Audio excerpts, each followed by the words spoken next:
تو آپ ابھی کل ہی عرس گیا میرے آقا امام الصحابہ سالار صحابہ افضل البشر بعد الانبیاء بالتحقیق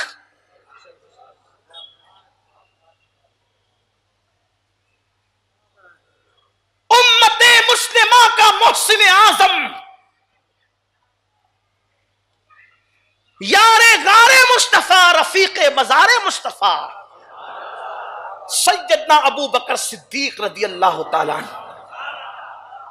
عشق کیسا تھا صدیق اکبر کا رضی اللہ تعالیٰ عنہ. میرے آقا فرماتے سب سنابل شریف میں میرے عبدالواحد بلگرامی نے لکھا کہ اللہ کے رسول علیہ السلام نے فرمایا ابو بکر کو نفلی عبادتوں سے مقام نہیں ملا, ابو بکر کو یہ جو مقام ملا ہے اس کے دل کی کیفیت یعنی اس کے عشق کی وجہ سے ملا ہے. اور فرمایا میرے آقا علیہ السلام نے ابو بکر کے دل کے سامنے عرش کی حیثیت ایسے ہے جیسے بڑے میدان کے سامنے ایک ریگزار کی حیثیت ہوتی ہے. عشق والوں کا دل اتنا بڑا ہو جاتا ہے, اللہ اکبر, یہ شان ہوتی ہے عشق والوں کی. لیکن یاد جانتے ہیں جب صدیق اکبر سب سے آخری تک حضور علیہ السلام کے ساتھ رہتے تھے, سب اپنے اپنے گھروں کو چلے جاتے تھے, صدیق ساتھ ساتھ رہتے تھے آخری تک. اور جب حضور علیہ السلام کے گھر پہ حضور علیہ السلام کو پہنچا دیتے تو صدیق اکبر اپنے گھر جاتے اور بستر پہ لیٹتے تو چین نہیں آتا, جیسے مچھلی کو پانی کے بغیر چین نہیں آتا, بلکہ یہ جیسے مجازن کہہ دیا, ورنہ مچھلی اور پانی کے عشق کی حیثیت کیا ہے.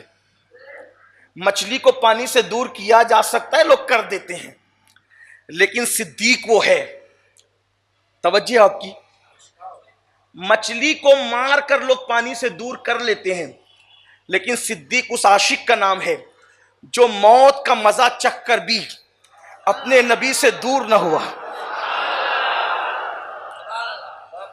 مچھلی دریا سے دور ہو جاتی ہے مرنے کے بعد, لیکن صدیق تو وہ ہے کہ موت کا مزہ چکھنے کے بعد بھی حضور سے دوری گوارا نہیں کی, اور ایسا لگتا ہے کہ جیسے آج بھی تھپکیاں دے کر مصطفیٰ جان رحمت اپنے ابو بکر کو اپنے پہلو میں سلا رہے ہیں. عشق کا انعام یوں ہی ملا کرتا ہے.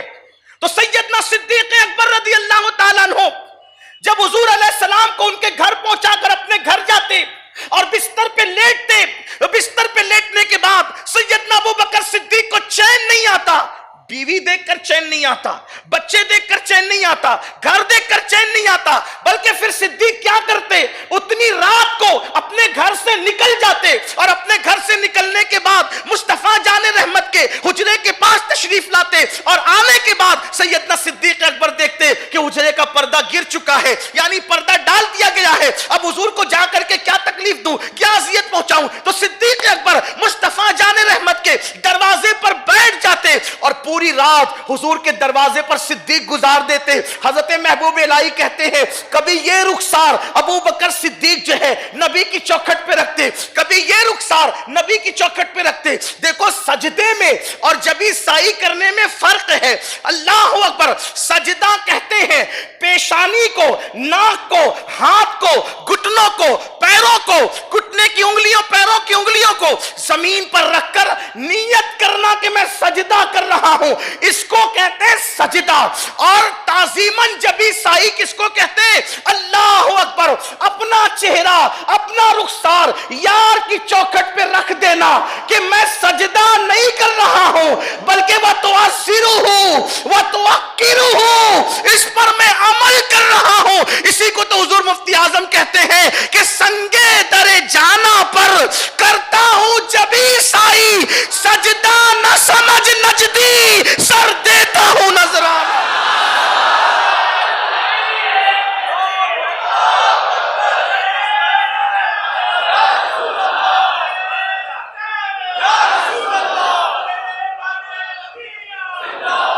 جبی سائی کرنے اور سجدے میں فرق ہے, ورنہ کوئی بھی مسلمان مشرک ہونے سے بچ نہیں سکتا, کیونکہ نیتوں کا بھی تو اعتبار ہے. امام اہل سنت کہتے ہیں اشاق سو شوق سجدہ میں سوئے حرم جھکے. اشاق, عشق کی بات آ گئی, یا عقل والوں کا تو کام ہی نہیں ہے. اس شوق سجدہ میں سوئے حرم جھکے، اللہ جانتا ہے کہ نیت کدھر کی ہے. اگر نیت کا اعتبار نہ ہو تو سارے امام دیوار کو سجدہ کرنے والے کہلائیں. سجدہ کہاں کر رہے ہو؟ دیوار کے سامنے، محراب کے سامنے. ہو رہا ہے کوئی مشرک تو کہتے ہیں نہیں دیوار کی نیت نہیں ہے. تو جب تو اپنی نیت کے بارے میں بتا رہے کہ دیوار کی نیت نہیں ہے تو ہم سے بھی تو پوچھ کہ نیت کدھر کی ہے. ہم سے بھی تو پوچھ کہ نیت و شوق سجدہ میں سوئے حرم جھکے، اللہ جانتا ہے کہ نیت کس طرح کی نیت. تو کہتے ہیں پیش نظر وہ نوبہار، سجدے کو دل بے قرار، روکیے سر کو روکیے.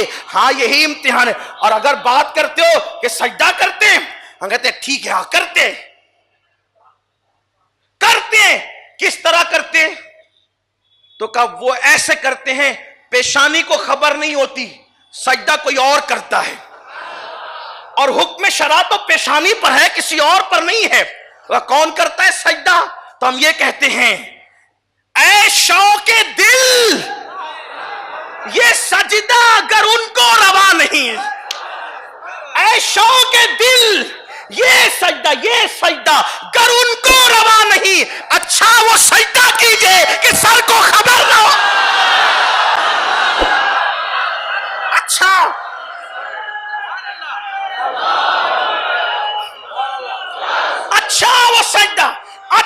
وہ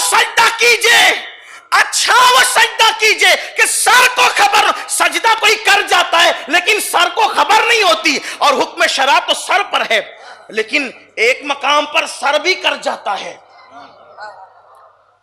وہ منزل بہت اوپر کی ہے، کیونکہ فتح شاہ ولی کا آستانہ ہے نا، تو کچھ ذرا ادھر کی بھی ہو جائے. سجدہ کرتے نہیں، منع کرتے ہیں روکیے سر کو روکیے. ہاں یہ امتحان ہے، تھوڑی مشکل ہوگی لیکن سمجھ میں آئے گی کیونکہ صاحب آستانہ موجود ہے، وہ سمجھائیں گے آپ کو، میں تھوڑی. پہلی بات تو سجدہ نہیں کرتے ہم غیر اللہ کو، بالکل نہیں کرتے. لیکن پھر کچھ اونچی منزل پر آتے ہیں تو کہتے ہیں سر کو خبر نہیں ہوتی، دل سجدہ کرتا ہے، اس میں تو کوئی حکم ہی نہیں. لیکن ایک مقام پہ سر بھی کر جاتا ہے، لیکن وہ منزل دوسری ہے. وہ کون سی منزل ہے؟ عشق میں وہ مقام آتا ہے کہ خود کی خبر نہیں ہوتی، اور جب خود کی خبر نہیں ہوتی تو آدمی بے خود ہو جاتا ہے. جب خود کی خبر نہ ہو تو بے خود ہو جاتا ہے، اور جب بے خود ہو جاتا ہے تو پھر وہ کیا کرتا ہے؟ تو پھر 108 علوم و فنون کا ماہر مجدد جو شریعت و طریقت کا سنگم میں کہتا ہے بے خودی میں، کس میں؟ یہ سب کو نصیب نہیں ہوتی بے خودی. بے خودی میں سجدہ در یا کہ روزے کا طواف، بے خودی میں سجدہ در یا کہ روزے کا طواف. مفتی صاحب فتویٰ کیا ہے؟ اعلیٰ حضرت فتویٰ کیا ہے؟ آپ تو 108 علوم کے فنون کے ماہر ہیں. فتاوی رضویہ اکیلے آپ نے لکھی، فتاوی عالمگیری لکھنے والے 500 علماء کی روحیں بھی دعا دے دے کر اعلیٰ حضرت کو رشک کی نظر سے دیکھتی ہوگی کہ ہم نے 500 مل کر جو کام کیا ہے وہ ہمارے خوشہ چین، ہمارے شاگردوں کے شاگرد احمد رضا نے اکیلے 12 جلدیں لکھ کر کے کر دیا.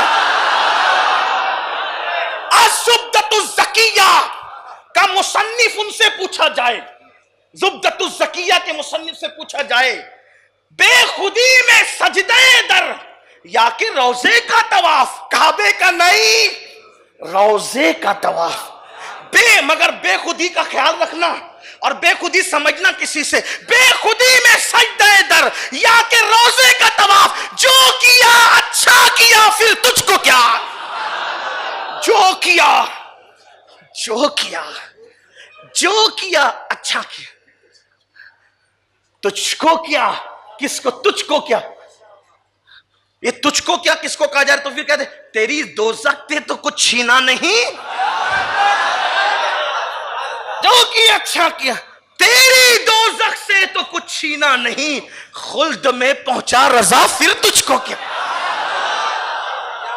سر سوے روزہ جھکا تو پھر تجھ کو، پھر آ گئی وہی بات، سر سوے روزہ جھکا پھر تجھ کو کیا. دل تھا ساجد نجدیا پھر تجھ کو، دل تھا ساجد نجدیا پھر تجھ کو. بات چلی تھی یار غار رفیق مزار کی. صدیق اکبر اپنی رات کیسے گزارتے ہیں اور ہم عاشقان رسول اپنی رات کیسے گزارتے ہیں. صدیق کی رات در جہاں پہ گزرتی ہے، صدیق کی رات در مصطفیٰ پہ گزرتی ہے، صدیق کی رات مصطفیٰ جان رحمت کی چوکھٹ پہ گزرتی ہے، اور اللہ کے حبیب کے چوکھٹ پہ کبھی یہ رخسار کبھی یہ رخسار رکھتے، اور اسی حالت میں صدیق سر رکھ کر آنکھ بند کر لیتے اور صدیق اکبر کی آنکھ بند ہو جائے.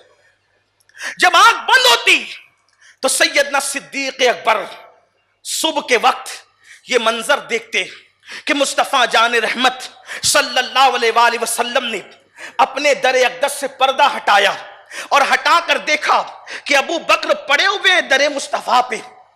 لوگ تمنا کرتے ہیں در نبی پر پڑا رہوں گا، پڑے ہی رہنے سے کام ہوگا، کبھی تو قسمت کھلے گی میری، کبھی تو میرا سلام ہوگا. لوگ در پہ پڑے رہنے کی بات کرتے ہیں. صدیق اکبر کا تو روزانہ کا معمول تھا، صدیق اکبر کا روزانہ معمول تھا در مصطفیٰ پر پڑے رہنا. جب حضور علیہ السلام صبح کے وقت اپنے حجرہ مبارکہ کا پردہ ہٹاتے، وہ پردہ ہٹا کر میرے آقا فرماتے ابو بکر کون سی ضرورت تم کو یہاں لائی ہے؟ تو صدیق اکبر کہتے یا رسول اللہ. درود شریف پڑھ لیں.